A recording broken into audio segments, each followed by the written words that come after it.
Hello students, आज का topic है हाइब्रिडाइजेशन। आप study at home with RCC channel देख रहे हैं और इस चैनल के माध्यम से आज का टॉपिक आप हाइब्रिडाइजेशन देखेंगे। What is hybridisation?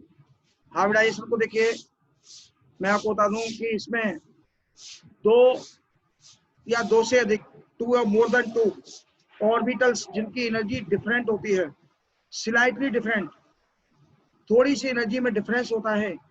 जब ऑर्बिटल मिलकर के आपस में उतने ही नए ऑर्बिटल का फॉर्मेशन करते हैं जिनकी एनर्जी सेम होती है। पहले टू और मोर देन टू ऑर्बिटल्स जिनकी एनर्जी डिफरेंट है, वो डिफरेंट एनर्जी वाले ऑर्बिटल आपस में मिलकर के उतने ही नए ऑर्बिटल का फॉर्मेशन करते हैं जिनकी एनर्जी सेम होती है। सेम एनर्जी वाले ऑर्बिटल का जब फॉर्मेशन करते हैं तो इस फिनोमेना को हाइब्रिडाइजेशन बोलते हैं। जब टू ऑर्बिटल आपस में मिलेंगे तो दो बनाएंगे, और थ्री मिलेंगे तो थ्री बनाएंगे, फोर मिलेंगे तो फोर बनाएंगे। अब कैसे देखिए, जैसे आपने एस सबसेल देखा होगा, एस सबसेल के अंदर ओनली वन ऑर्बिटल होता है, ठीक है ना। पी सबसेल के अंदर कितने होते हैं? पी सबसेल के अंदर होते हैं थ्री ऑर्बिटल, ध्यान रखिएगा। और डी सबसेल के अंदर कितने होते हैं? डी के अंदर होते हैं फाइव ऑर्बिटल, डी में होते हैं फाइव और एफ में होते हैं सेवन। थोड़ा सा बड़ा हो गया, छोटा कर देता हूं। डी में होते हैं फाइव और एफ में होते हैं सेवन। एफ की यहाँ पर हमें अभी नीड नहीं है, एफ का मैं नहीं बनाने जा रहा हूँ, केवल मैंने इतने बना दिए। एस का ओनली वन, पी के थ्री और एफ के कितने हो गए? डी के कितने हो गए? फाइव। एफ के होते हैं सेवन। तो इसमें क्या होगा, देखिए, एस का एक ऑर्बिटल मिलेगा और पी का एक। जब देखिए एस का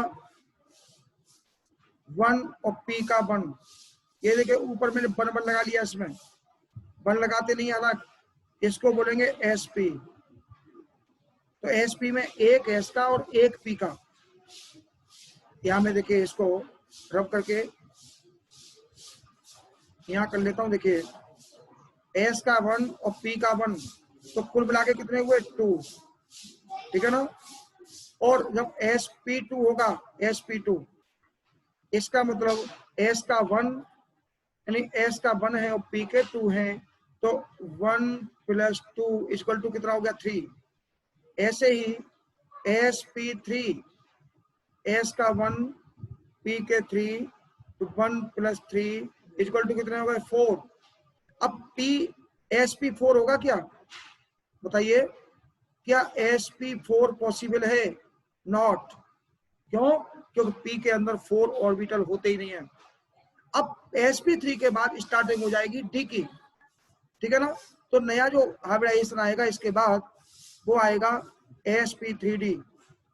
देखिए एस पी थ्री डी, तो इसमें डी का वन हो गया, यानी ध्यान रखें एस का वन, मैं यहाँ ऐसे लिख देता हूँ, एस का वन, पी के थ्री और डी का वन, कुल मिला के हो गए फोर। एक मिनट, फोर के हो गए? फाइव हो गए ना, वन थ्री और वन, फाइव हो गए। ऐसे ही S P three D two, S P three D two, ये कितने हो जाएंगे? One plus three plus two equal to six. यानी इस तरह से जब एसपी हाइब्रिडाइजेशन होगा तो एस का वन ऑर्बिटल और पी का वन ऑर्बिटल मिलेगा, आपस में मिलकर के टू ऑर्बिटल सेम एनर्जी के बनाएंगे, और एस का वन, पी के टू ऑर्बिटल मिलकर के जिनकी एनर्जी ऑलरेडी पहले से डिफरेंट होगी, और ये मिलकर के थ्री ऑर्बिटल सेम एनर्जी के बनाएंगे।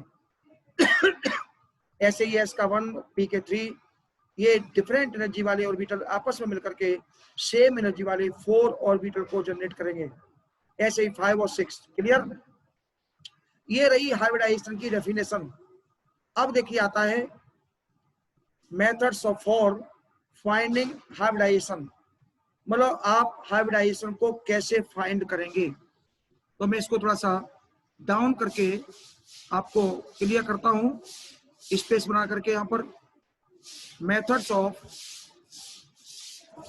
Methods for finding the hybridization. देखिए इसमें ध्यान रखिएगा मेथड 2 होंगे। एक मेथड तो होगा, ध्यान रखें, फर्स्ट मेथड होगा फॉर्मूला मेथड, जिसमें आप हाइब्रिडाइजेशन को फॉर्मूला से प्राप्त करेंगे। और सेकंड होगा ज्योमेट्रिकल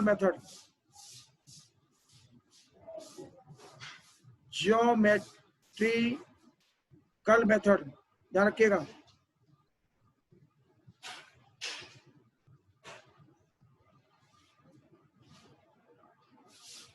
ज्योमेट्रिकल मेथड, तो मैं साथ साथ कोशिश करूंगा कि दोनों मेथड लेके चलो।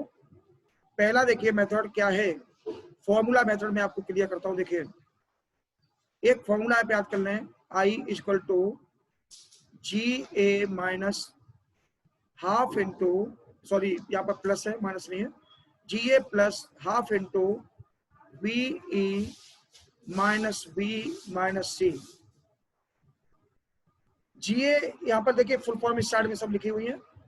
GA जो है ना, सेंट्रल जो एटम होगा उसके चारों ओर अराउंड में जितने एटम होंगे उसकी नंबर होगी। अगर अराउंड में 2 एटम है तो 2 लिख लेंगे GA की जगह पर, 3 होंगे तो 3, 4 होंगे तो 4। एग्जाम्पल देंगे तब आपको क्लियर हो जाएगा। और VE क्या है, VE is number of valence electron of central atom. जो सेंट्रल एटम होगा उसके बैलेंस इलेक्ट्रॉन की संख्या। और V ये स्मॉल ये वाला भी क्या है, V for valency of central atom. ध्यान रखिएगा सारी की सारी चीज सेंट्रल एटम की है। और C क्या है, C इज चार्ज है। ध्यान रखिएगा अगर चार्ज कोई लगा हुआ है, उस पर नेगेटिव लगा हुआ है तो यहाँ पर नेगेटिव चार्ज लगाएंगे, ध्यान रखिएगा। और पॉजिटिव चार्ज लगा हुआ है तो पॉजिटिव चार्ज लगाएंगे, लेकिन साइन बीच में नेगेटिव आएगा, ध्यान रखें। जब नेगेटिव चार्ज लगाएंगे आप तो नेगेटिव पॉजिटिव हो जाएगा बीच में, और जब पॉजिटिव चार्ज लगाएंगे तो नेगेटिव ही रहेगा। ये नेगेटिव साइन फॉर्मूला का है, और जो चार्ज का साइन आएगा वो अलग से आएगा, ठीक है ना।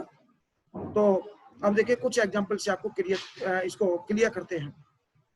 एक चीज और भी क्लियर कर दूं जो अभी ऊपर मैंने क्लियर की थी, कि अगर मान लीजिए आई की वैल्यू, सपोज आई की वैल्यू मान लीजिए, ये वैसे तो टेबल में लिखी हुई है, ये टेबल में लिखा हुआ है, देख लीजिए।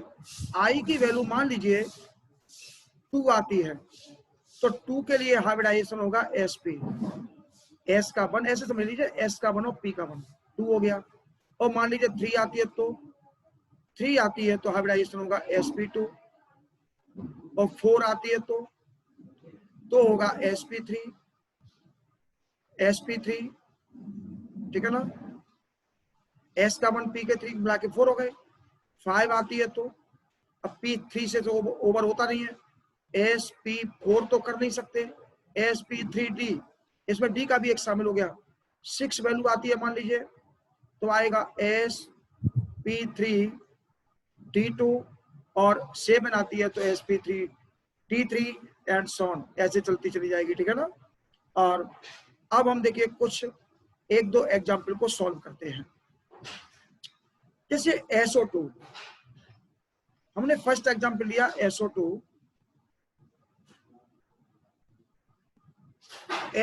पर हमें SO2 मॉलिक्यूल में S के ऊपर हाइब्रिडाइजेशन फाइंड करना है।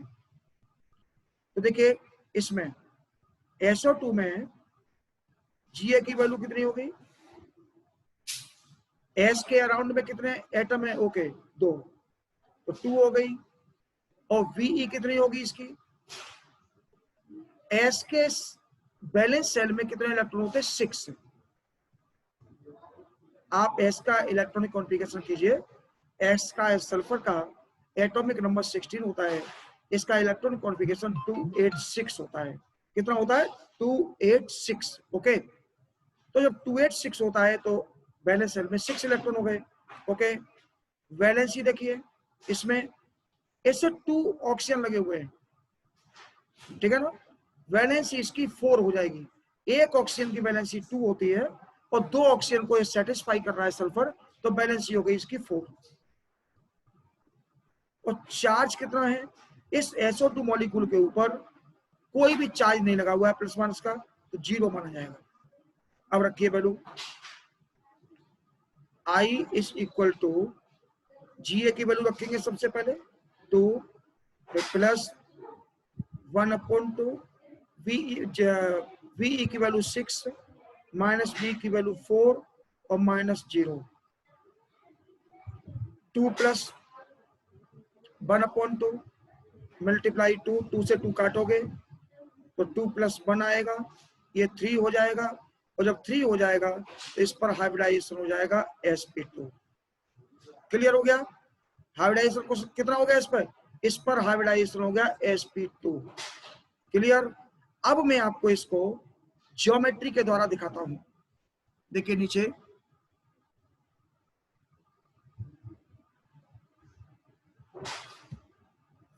इनको मैं और डाउन कर दूं। ये नीचे वाले एग्जाम्पल है, उनका एग्जाम्पल को आप स्वयं लगाने की कोशिश करेंगे। देखिए अब मैं इसको ज्योमेट्री के द्वारा क्लियर करता हूं। एस की जो स्ट्रक्चर बनेगी वो ध्यान रखिएगा, एस की स्ट्रक्चर कैसी बनेगी।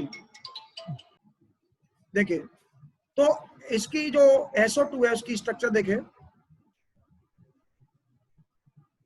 SO O, यहां डबल बॉन्ड आएगा तो यहां पर डबल बॉन्ड आएगा, और S के पास एक लोन पेयर भी बचता है,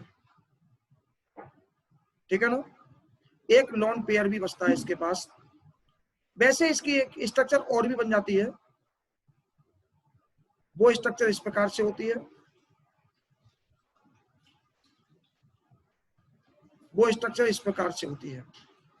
O के पास में यहाँ पर 2 इलेक्ट्रॉन बचते हैं, वो सॉरी 2 लोन पेयर बचते हैं, और इसके पास भी 2 लोन पेयर बचते हैं, और इधर इसके पास 2 लोन पेयर बचते हैं, और इस वाले ऑक्सीजन एटम के पास 3 लोन पेयर बचते हैं, ठीक है ना। ये इस तरह की स्ट्रक्चर जो है ना, बॉन्ड्स जब क्लियर कराए तब आपको ये पिछले प्रीवियस वीडियोज में, पहले वाली वीडियोज में क्लियर हो चुका है। और इसके देखिए जो ये सल्फर है, सल्फर के पास एक लोन पेयर बच जाता है। ये 2 प्रकार की स्ट्रक्चर देता है।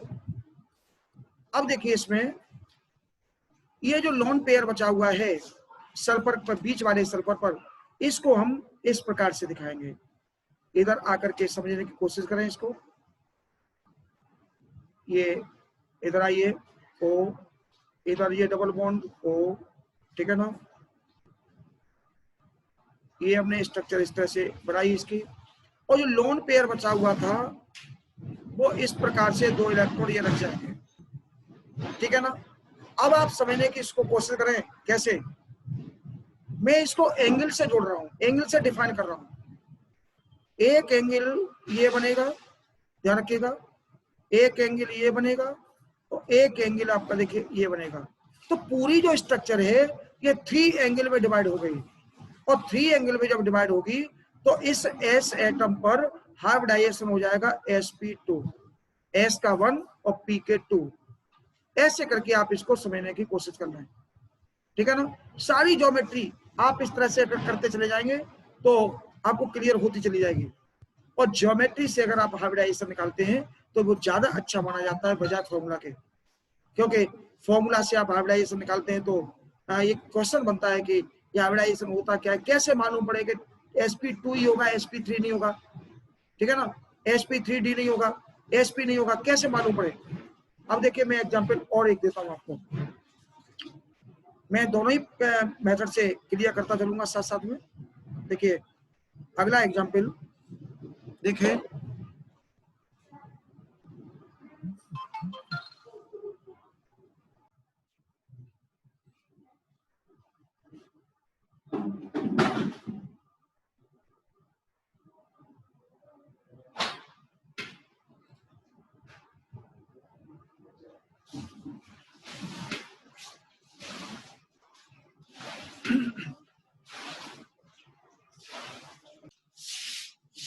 इसके ज्यादा आवाज होते यार, तुम मानती ना हो। वही अच्छी सफाई होती है कि पहले 5 पत्तों पूरे पे, फिर झाड़ू पत्तों है। करो जल्दी करो, 2 मिनट में।